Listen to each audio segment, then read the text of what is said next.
You've been together for 4, maybe 5 years. You live together, you share a Netflix account, you know his social security number and his mother's birthday better than he does. To the outside world, you look like a married couple.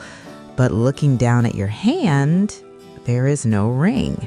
And every time another friend posts an engagement photo on Instagram, another "I said yes" caption, you feel that pit in your stomach. It's a mix of embarrassment, panic, and confusion.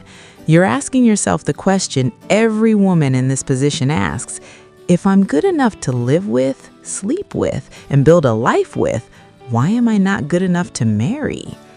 I want you to take a breath. You are not crazy for feeling this anxiety, and you aren't nagging for wanting security.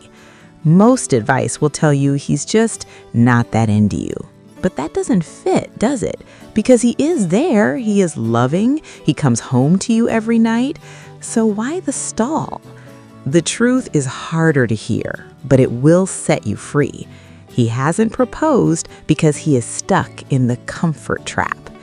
Today, I'm going to explain the psychology behind why men get stuck in this forever boyfriend limbo, and I'm going to give you 3 strategies to break the inertia without issuing a toxic ultimatum.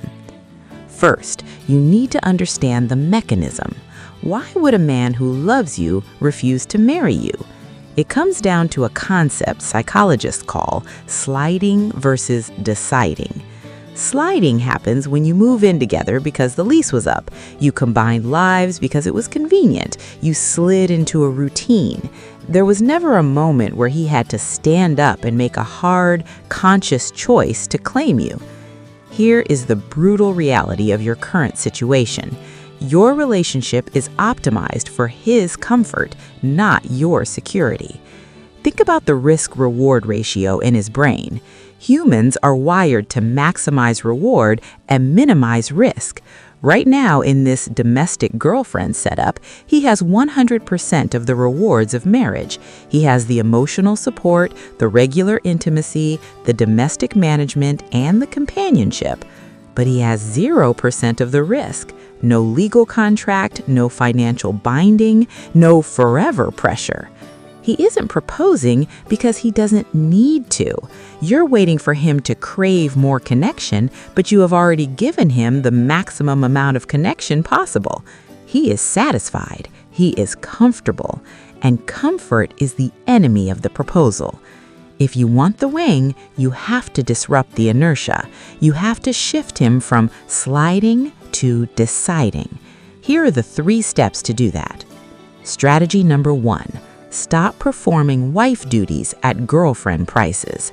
This is the most common mistake I see.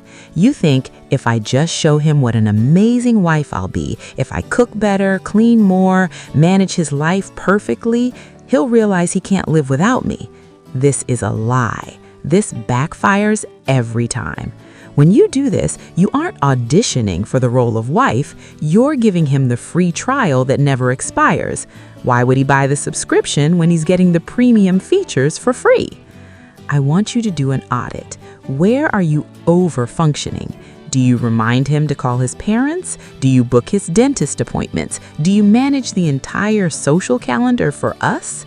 Stop immediately. This isn't about being petty, it's about letting him feel the gap. He needs to experience the vacuum of your absence in those roles. He needs to realize that your wife-level management is a privilege reserved for a husband, not a default setting for a roommate. Strategy number 2, identity separation. The comfort trap works because he has 0 loss aversion.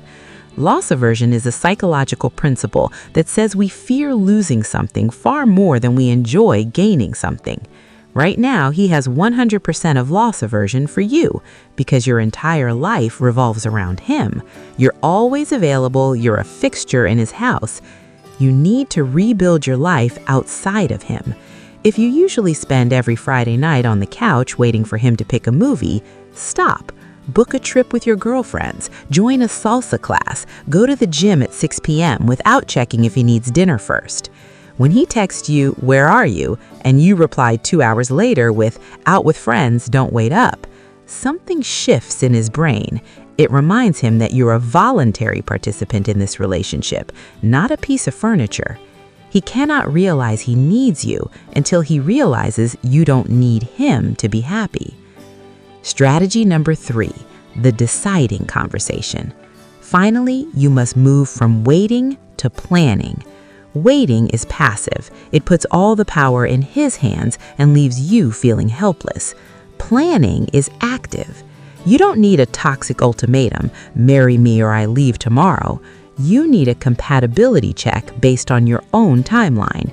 It sounds exactly like this. I love you and I love what we've built, but looking at my life vision, I plan to be married and starting my family by the time I'm, let's say, 30, 35. You know what aligns with your goals. Then continue like this. I need to know if your timeline aligns with that because I love myself too much to stay in a chapter that isn't moving toward my goal. Do you hear the difference? You aren't asking him to pick you. You're not begging. You're telling him where your train is going and asking if he has a ticket. If he says, I'm just not ready after 5 years, believe him. That is not a request for more time. That is a decision. You are not a placeholder. You are the prize, but you have to treat yourself like the prize before he ever will. If this gave you clarity, subscribe for more. You deserve to be chosen, not just kept.